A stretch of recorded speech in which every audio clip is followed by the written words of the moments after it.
Bienvenidos a una nueva edición del Sofá Inmobiliario del IE Alumni Real Estate Club. Hoy tenemos el placer y la suerte de tener con nosotros a la que este verano en muchos sitios se decía que era la mujer del momento del sector, Vanessa Gelado. Vanessa, buenas tardes. Buenas gracias tardes por estar aquí. Un placer. Al fin, que llevábamos mucho tiempo deseando que se pudiera sentar con nosotros.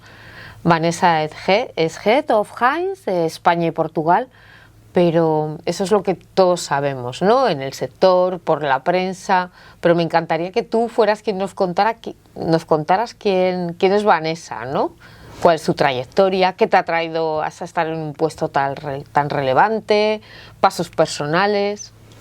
Pues como bien has dicho, yo ahora mismo soy Head de Hines para España y Portugal.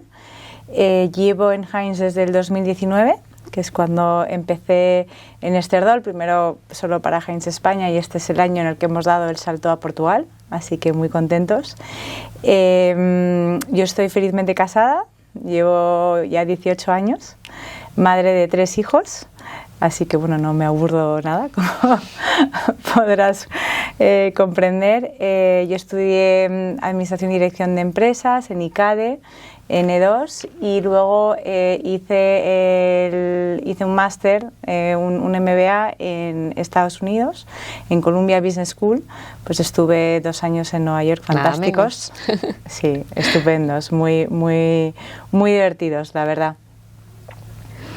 Y en toda esta trayectoria, porque entiendo que de terminar en Colombia al punto en el que estás hoy en día, aparte de formar una familia, has hecho muchas cosas. Para llegar hasta el punto en el que estás ahora, ¿cuál es el mejor consejo que te han dado? Pues yo creo que, mira, uno de los mejores consejos que me han dado ha sido sé siempre tu mejor versión, ¿no? Ya un poco independientemente de los demás, pero el potencial que tú tengas, realmente aprovéchalo y sé siempre lo mejor que tú mismo puedas ser, y no seas mezquino, ¿no? Yo creo que lo que se siembra se recolecta, y bueno, pues siempre es mejor dar lo mejor de uno mismo que estar ahí llevando cuentas de si tal persona te ha hecho tal y entonces tú cual, ¿no? Siempre sé tu mejor versión. Sin estar como con los debes, ¿no? Sí, exactamente. ¿Y hay algo en todo este proceso y en esta trayectoria imparable que has tenido de lo que te arrepientas o cambiarías? Pues bueno, mira, pueden ser dos cosas, ¿no? De lo que te arrepientas o algo que igual no te arrepientes pero cambiarías o harías de manera diferente. Pues mira, yo creo que no cambiaría nada, la verdad, porque incluso momentos que ha habido muy difíciles a nivel personal, creo que también se aprende mucho de ellos. Creo que sin esos momentos difíciles es complicado quizás ser o desarrollar todo lo que puedes llegar a ser, ¿no? Si todo es siempre fácil y no sufres, es complicado desarrollar toda esa parte. Y al final, bueno, que si cambias algo, a lo mejor luego no llegas donde has llegado, ¿no? Igual tampoco valoras tanto lo que has ido consiguiendo. ¿Y de qué te sientes especialmente orgullosa? Pues mira, yo la verdad que me siento súper orgullosa de esta etapa en Hines. Yo empecé en Hines en el 2019 y en aquel momento pues la compañía en España estaba en una etapa muy distinta. Y quería relanzar la plataforma en España, pero bueno, venía de años complicados en nuestro mercado y yo al principio tuve muchas dudas antes de aceptar el rol, porque bueno, el Hines que había a nivel global no era quizás el que estaba implantado en aquel momento en España. Entonces, pues me siento súper orgullosa, la verdad, del equipo que hemos construido. son unos profesionales increíbles, de cómo hemos dado la vuelta realmente a la plataforma y nos hemos puesto a la altura de lo que estamos viendo en otros equipos que son mucho más grandes que nosotros, ¿no? Al final tenemos oficinas en Madrid y Barcelona, tenemos una cobertura que va más allá también de Madrid y Barcelona, porque también digamos que va buscando las grandes áreas metropolitanas, y es verdad que con la operación del Área España Real Estate Socimi pues todavía nuestra huella pues ha incrementado mucho más, y este año con la entrada en Portugal, en Oporto, y entonces eso, bueno, es un mandato muy exigente.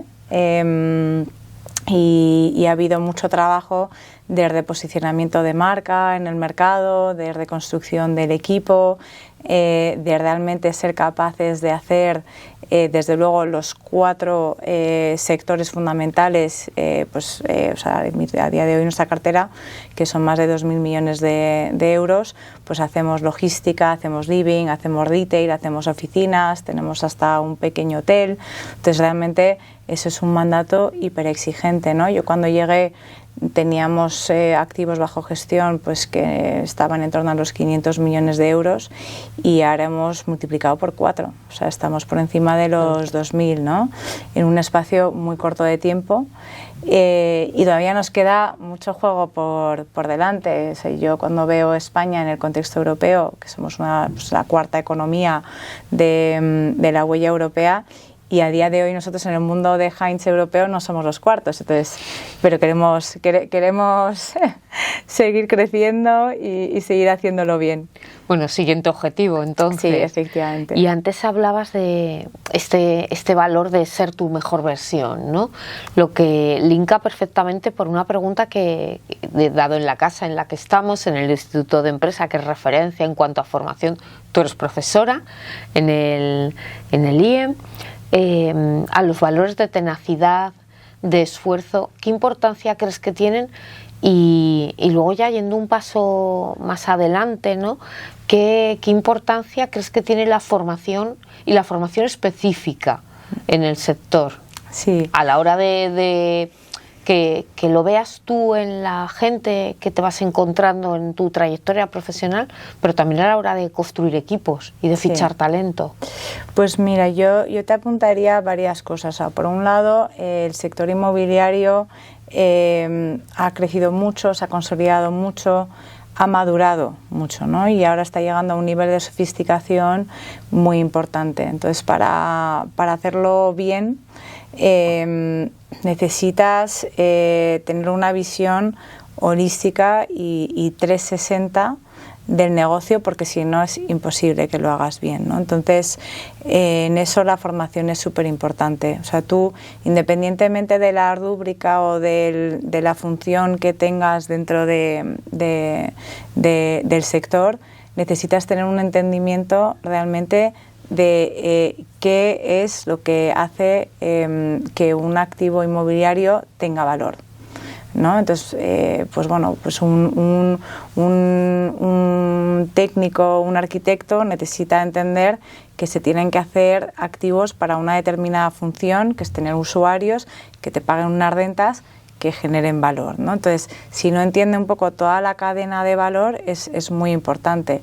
Pero te hablo igual también, pues no sé, pues un equipo de adquisiciones tiene que entender que o haces un producto con unas especificaciones técnicas determinadas y que cumpla una función para aquel usuario al que va a dar servicio, tampoco vale nada, porque si no, pues no vamos a poder alquilarlo, y si no lo podemos alquilar o no lo podemos vender, no vale nada, ¿no? Entonces, independientemente de dónde estás, si estás invirtiendo fondos propios, si estás financiando, si estás construyendo, promoviendo, si estás alquilando, o sea, tienes que tener un entendimiento de toda la cadena de valor, y en eso la formación es súper importante, sobre todo porque ya esto es un sector hiperprofesional, muy maduro, y donde es que tienes un margen muy limitado para cometer errores. Entonces, la otra cosa también que te diría es que yo por lo menos siento que cada vez hay menos paciencia en general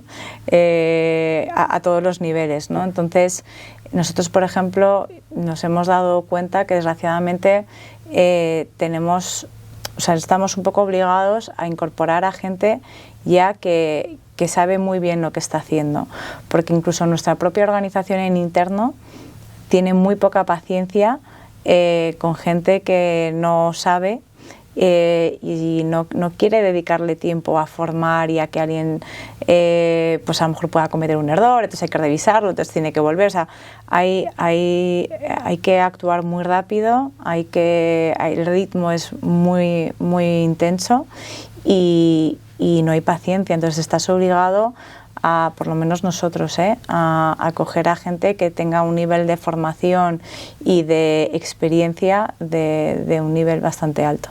Como que no se está dando lugar a esa curva de aprendizaje, ¿no? Quizás. Es decir, que, o sea, por ejemplo, nosotros una de las cosas o sea, una vez que tú tienes determinado, no sé, como un marco determinado de formación y de experiencia, lo que sí que nosotros podemos decirte, oye, si te has dedicado más, por ejemplo, a una tipología de activos, con nosotros vas a aprender, como cubrimos todas las clases de activos, con nosotros te enseñamos y que puedas trasladar aprendizaje a otra tipología, por ejemplo, o a otra ubicación o a otra, ¿no? Pero tienes que venir ya con una formación y una experiencia a nivel muy alto para poder rápidamente ponerte en órbita.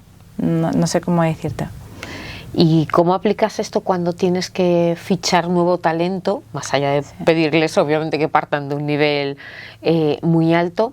Y también hoy en día, que es uno de los grandes temas y de las grandes dificultades, el fichar talento y el retenerlo. Sí.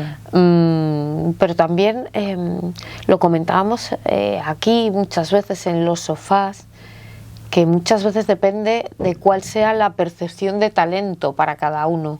Y tú como, bueno, al final, directora de un gran equipo y sobre todo que hace grandes cosas, ¿cuál es esta percepción para ti? ¿Cuál es tu valor o tu definición de talento? ¿Y cómo haces para...? Sí, a ver, es una pregunta amplia, bastante amplia. Pero yo te diría, para mí... talento es el encuentro de varias cosas diferentes, ¿no? O sea, es donde interseccionan conocimiento, experiencia, también creatividad, ¿no? Y el talento no solamente tiene que ser individual, sino que tiene que ser colectivo. O sea, no, pues igual que en fútbol, pues una selección de estrellas que no juegan y no hacen equipo y no se coordinan y se complementan, pues no te sirve para mucho. Pues con los equipos pasa igual, ¿no? El talento tiene que ser un enfoque colectivo, porque ahí donde luego tú consigues conjugar aquello que te apasiona. Y creo que es importante además también la pasión por lo que haces, ¿no? Aquello que te apasiona, con aquello que sabes hacer, ¿vale? Y donde realmente tienes como una misión, eso es imbatible, eso es una explosión de creatividad brutal, ¿no? Sí, pero ese es el cóctel perfecto. ¿Y a ti en toda esta trayectoria te ha quedado algo por hacer o algún proyecto o alguna transacción donde te hubiera gustado estar? Pues mira, yo todavía, yo admiro muchísimo grandes proyectos como por ejemplo pues Hudson Yards en Nueva York, o King's Cross Central en Londres, o incluso un Puerto Madero en Buenos Aires, ¿no? Esos proyectos de gran escala, de regeneración de ciudad, de creación de ciudad, y espero que podamos participar en alguno desde Heinz. O sea, siguiente gran objetivo. ¿Y hay algo por el contrario de lo que te arrepientas o que hubieras hecho de forma diferente? ¿Dices dentro de Heinz? Sí, no, dentro de tu carrera. Dentro de mi carrera. No, yo creo que vuelvo a lo mismo. Creo que cada etapa, incluso aquellos momentos, pues no sé, quizás con la llegada de los niños, pues que de repente pues, se te junta todo y es muy difícil atender a todo y hacerlo bien, o sea, de momentos muy intensos. Creo que también sirven, lo que te decía antes, creo que también puedes extraer cosas positivas de ellos, ¿no? O sí, sea, pero incluso en determinados proyectos, no solo en decisiones. Sí, pues mira, en proyectos que a lo mejor no hubiéramos hecho, bueno, cuando yo llegué a Heinz había varios que heredé, ¿no? Algunos temas que se habían hecho que quizás pues yo no hubiera hecho y que no me quedó más remedio que gestionar, ¿no? Pero bueno, oye, también hay que saber afrontar las cosas con espíritu crítico y además sobre todo ya llega un momento, un enfoque constructivo, ¿no? De bueno, mira, pues ya estamos donde estamos, pero esto hay que solucionarlo y hay que avanzar y intentar dar una solución al inversor, ¿no? Pero sí teníamos alguno de esos cuando llegué. Y si no te hubieras dedicado al sector inmobiliario, ¿dónde te podríamos haber visto? Pues mira, yo empecé en banca de inversión, empecé en Londres, en Morgan Stanley, y estuve 3 años. La verdad es que a mí pues en aquel momento me apasionaban las finanzas y creo que si no hubiera acabado en inmobiliario quizás a lo mejor hubiera acabado en private equity, en capital riesgo, pero bueno, la verdad es que el inmobiliario me parece mucho más tangible y mucho más divertido. Pues Vanessa, vamos a pasar a las preguntas de los socios, que dado tu perfil, tu trayectoria y la relevancia de todo lo que ha ocurrido este año, había muchísimas y lógicamente, como puedes suponer, hay muchas que nos llevan a preguntar por la fusión inversa que ha culminado este verano, aunque como bien has comentado tú, ha sido un proceso que ya estaba y simplemente ha sido quizás esa guinda final y tu papel como presidenta actualmente. ¿Qué nos puedes contar sobre todo este proceso? Sí, pues digamos que esa fusión inversa ha sido la culminación de la OPA que lanzamos en julio del 2024. Nosotros lanzamos la OPA desde una sociedad que también era una SOCIMI que se llamaba Helios Real Estate SOCIMI y que de hecho era una joint venture entre Grupo LAR, con 1/3 de los fondos propios y uno de nuestros fondos que se llama Heinz European Real Estate Partners 3. En aquel momento, cuando lanzamos la OPA, no sabíamos bien cuál iba a ser el resultado de la misma y tuvimos que pensar pues, en una estructura que estuviera preparada para diferentes posibles escenarios, ¿no? Y uno de los escenarios era pues, que nos podíamos quedar con minoritarios. En realidad, al final, en diciembre del 2024, aceptaron la OPA un 92% de los accionistas de LAR España Real Estate SOCIMI y por tanto pues en el primer trimestre del 2025 pudimos hacer la compra forzosa, ¿no? Del 8% que no había vendido en un primer momento en diciembre y quedarnos con el 100% de la compañía, ¿no? O sea, habíamos superado un umbral a partir del cual pues la CNMV entiende que tienes derecho, digamos, como a quedarte con el 100% por el grado tan mayoritario y amplio de aprobación que ha tenido tu oferta. Entonces, pues teníamos una estructura en la que nosotros pues teníamos el 100% de la entidad que lanzaba la OPA y por tanto el 100% de LAR España y no tenía sentido mantener, digamos, como esa doble estructura. Entonces, esa fusión inversa, pues al final lo que ha pasado es que sobrevive Helios, que es la entidad que lanzó la OPA, se fusiona con LAR España Real Estate SOCIMI, y lo que sobrevive es el Consejo de Helios, que ya llevaba aprobado desde julio de 2024, cuando se había lanzado la OPA, ¿no? O sea, digamos, desde el principio yo había sido presidenta de Helios y bueno, pues ahora soy de la fusionada, digamos, pero no cambia nada más. ¿Y continuáis teniendo como objetivo en la operativa del día a día algo que viene intrínseco a vosotros, ¿no? a Heinz, esa creación del valor inmobiliario en los activos? Yo te diría que es verdad que en algunas cosas la estrategia de gestión de Helios es continuista con lo que venía haciendo la España Real Estate Socimi, en el sentido de, oye, pues ellos siempre han aprovechado a, comprar activos, generar valor, dotar a aquellos que ya estaban maduros y reinvertir en los siguientes, y eso no cambia.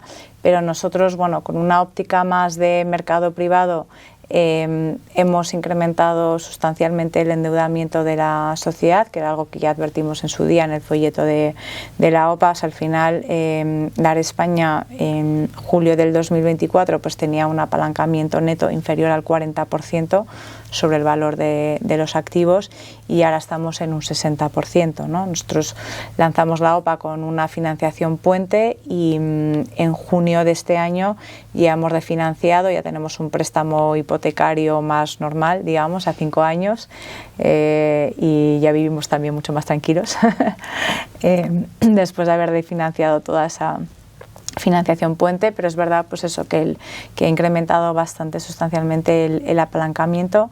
Por otro lado, digamos que la España Real Estate Socimi iba buscando siempre mucho la distribución de dividendos al inversor, ¿no? Tenía un foco de realmente, regularmente, siempre estar retribuyendo al inversor. Nosotros tenemos un foco quizás un poco más a largo plazo de creación de valor. O sea, no nos importa que en un momento dado la remuneración al accionista sufra un poco, si con eso, o sea, invirtiendo en los activos y colaborando con nuestros clientes, que son los operadores de retail, generamos valor a nivel de los activos, ¿no? Nos preguntan mucho precisamente por esta estrategia de portfolio, que está claro que la creación de valor es uno de los objetivos que estaban, que permanecen y que seguirán. Pero igualmente hay otros puntos que se están teniendo en cuenta o que están variando de alguna manera: la rotación de activos, compras de valor de algún determinado foco, nuevos modelos. No, esa parte en eso sigue igual, que es lo que dijimos en su día, pero sí que es verdad que cambia ese enfoque que yo te digo. O sea, que en un momento dado no me importa penalizar la distribución de caja si con eso podemos generar más valor, ¿no? Entonces, pues en un momento dado, por ejemplo, uno de los activos que tenemos en Barcelona, estamos incrementando o realmente poniendo en marcha superficie que teníamos, que no estaba, que llevaba muchísimo tiempo sin alquilarse, ¿no? Con lo cual al final eso es una pequeña extensión de alguna manera, pues oye, te obliga a invertir, a darle también pues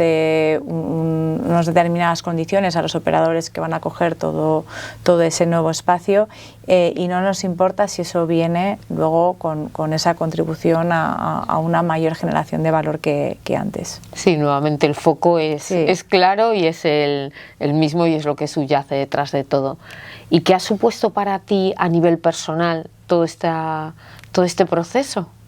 Pues mira, yo te diría que fue muy divertido.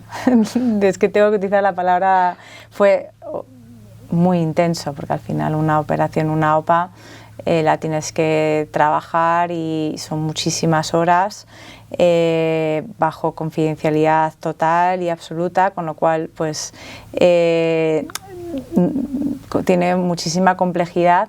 Pero creo que creamos un equipo, ¿no? Tanto con Grupo Lar por un lado, nuestros asesores que eran Morgan Stanley, los bancos que nos financiaron la OPA, que eran Morgan Stanley y Santander, nuestros abogados que eran Freshfields y Garrigues. Creamos ahí un equipo de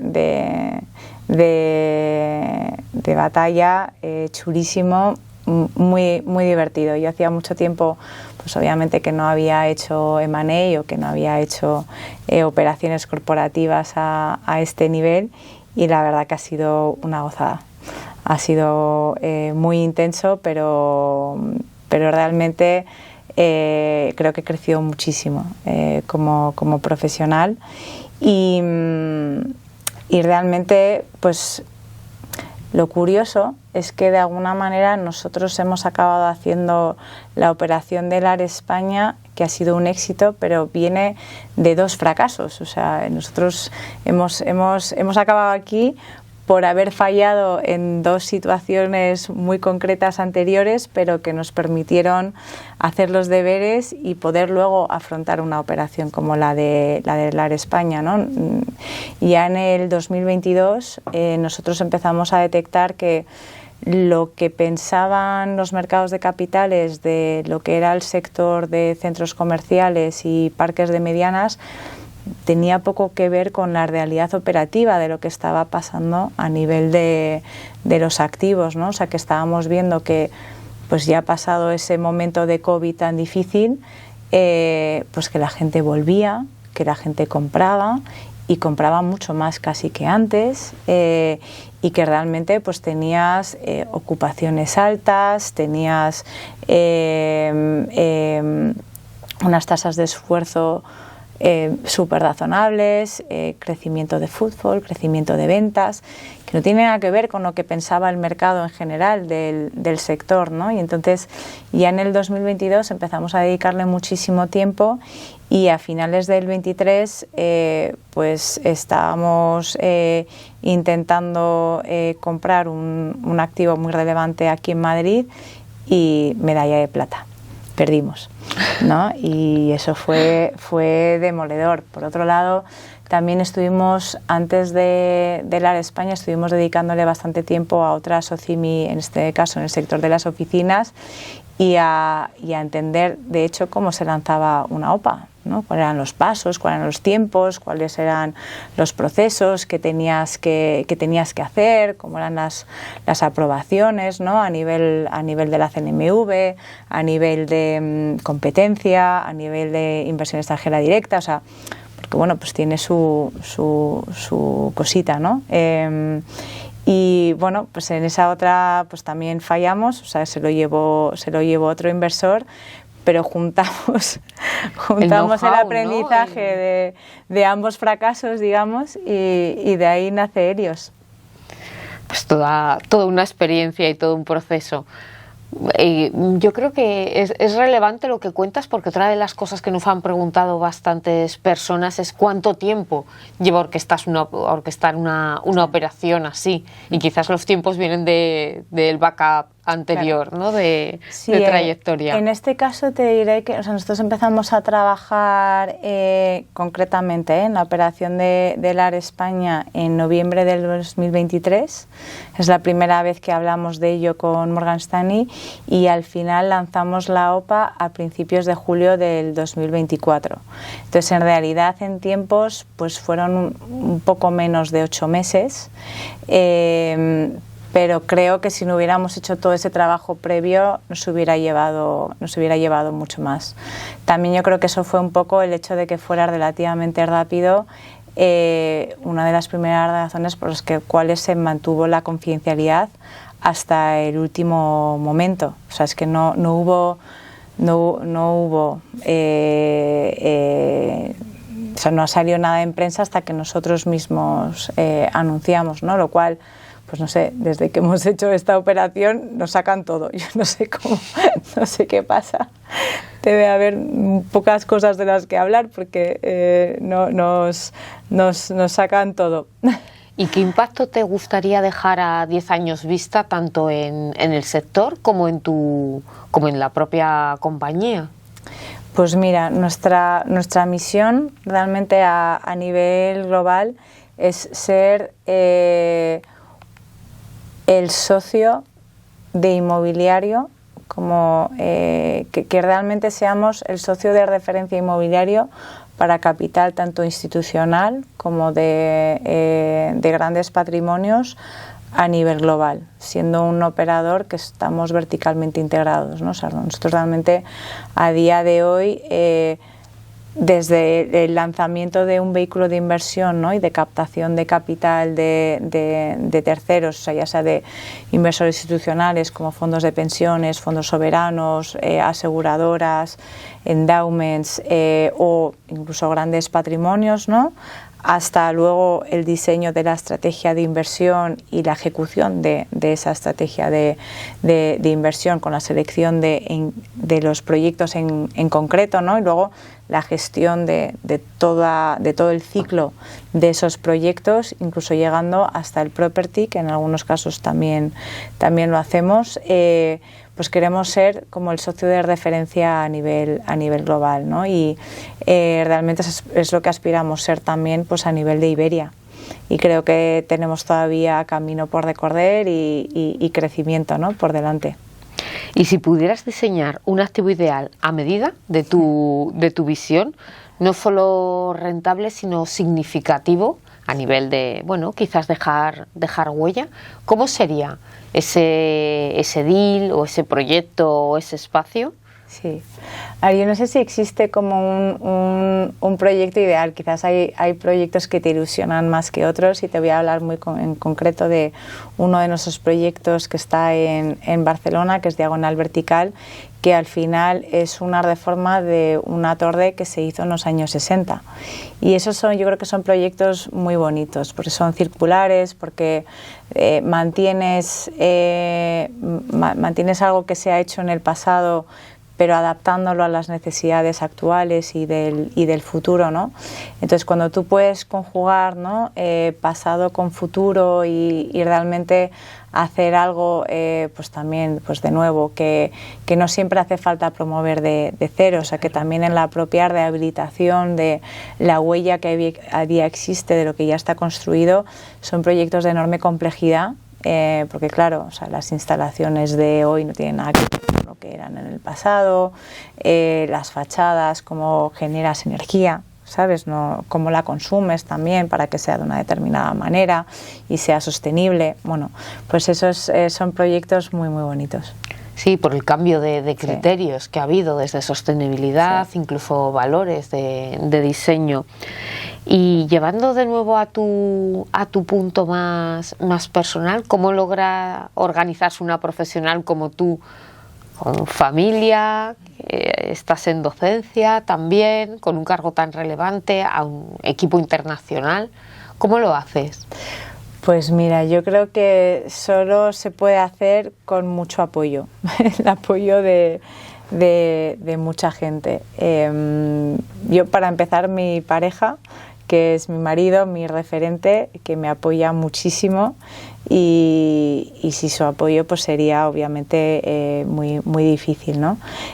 También el propio apoyo de tu familia. Nosotros tenemos 3 niños y gracias a Dios los 3 están sanos, bien, o sea que nos dejan a los 2 trabajar, ¿no? Que también, pues bueno, hay determinados momentos a veces de la vida que en función de lo que pase con la salud de las personas de tu entorno, pues no es posible, ¿no? Y en eso considero que somos súper afortunados, en el que pues tenemos una familia que a su vez nos arropa, nos apoya y nos permite trabajar a los 2, ¿no?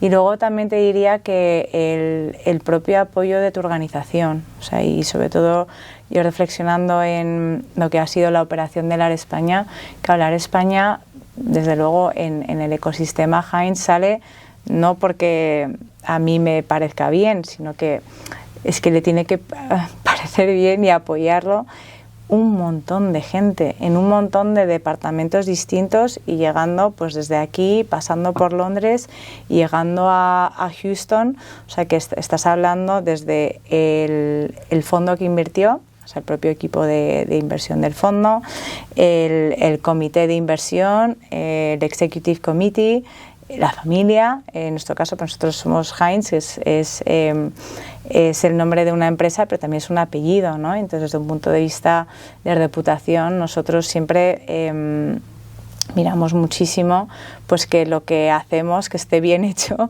y que sean cosas de las que podamos estar orgullosos dentro de lo que cabe, ¿no? Con lo cual ese apoyo interno que nosotros hemos tenido, de que toda la organización se ha volcado para hacerlo posible, ¿no? Luego necesitas, pues ya más allá de toda esta gente que te he contado, pues oye, el de fiscal, que es el que te supervisa y te valida, tal, el de compliance, el de legal, el de... es que son muchísima gente que tiene que estar contigo en ese barco, ¿no? Y a la que tienes que convencer y que te tiene que apoyar, porque si no, no sale. Y bueno, pues yo he tenido mucha suerte con Heinz, en el sentido de que apoya muchas de las cosas que proponemos y nos deja hacer, ¿no? Y para conseguir todo esto, ¿cuáles han sido tus referentes a los que puedes consultar y que recomendarías en cuanto a lecturas o en cuanto a personas a las que sigas o algún podcast o alguna fuente de información que para ti sea relevante? Puede ser inmobiliaria o no. Pues mira, es que hay muchas, porque vas coleccionando mucho a lo largo de la vida, ¿no? Yo creo que he tenido, pues empezando desde grandísimos profesores, tanto en ICADE como en Columbia, gente que me ha apoyado en diferentes etapas de la vida. Desde un primer momento súper intenso en Morgan Stanley, tuve jefes fantásticos que me lanzaron a la piscina y aprendí latín, y sin eso pues muy difícil, ¿no? Estar a día de hoy donde estoy. O sea, creo que siempre es muy importante rodearte de gente de la que puedas aprender y que además que te quiera bien. O sea, que de verdad, pues no sé, que quiera que te vaya bien, ¿no? Y que tú a su vez, pues si les ayudas a ellos también les van a ir bien. Pero esa simbiosis, esa química, eso es súper importante, la verdad. Pues muchísimas gracias, Vanessa. Pero antes de despedirte, me encantaría que nos recomendaras a una persona a la que a ti te gustaría que invitáramos al sofá.